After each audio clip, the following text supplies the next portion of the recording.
Welcome to Thoughts on the Market. I'm Michael Zezas, Morgan Stanley's Global Head of Fixed Income and Thematic Research.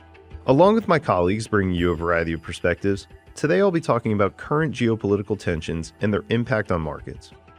It's Wednesday, April 17th at 10:30 a.m. in New York.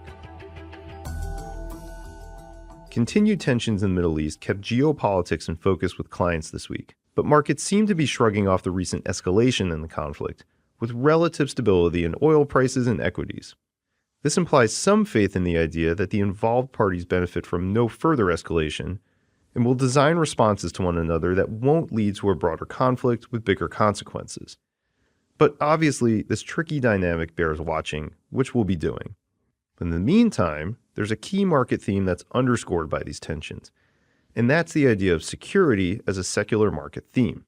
This is a topic we've been collaborating with many research teams on, including Ed Stanley, our thematics analyst in Europe, and defense sector research teams globally. The idea here boils down to this: Russia's invasion of Ukraine, the US's increased rivalry with China, questions about the future of NATO, and of course the Middle East conflict all reminds us that we're in a transition phase to a multipolar world where security is more tenuous. That requires a lot of spending by companies and governments to cope with this reality.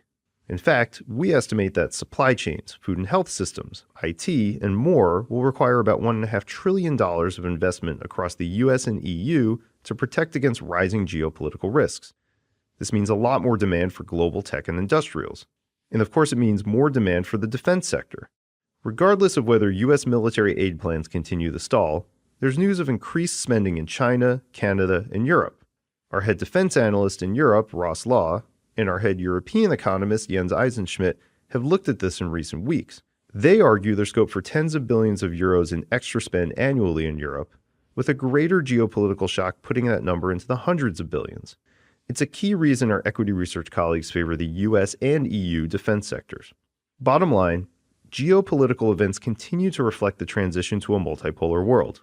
And as companies and governments seek security in this world, there will be market impacts. We'll be tracking them here.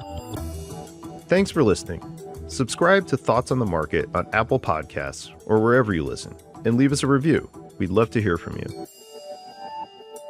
The preceding content is informational only and based on information available when created. It is not an offer or solicitation, nor is it tax or legal advice. It does not consider your financial circumstances and objectives and may not be suitable for you.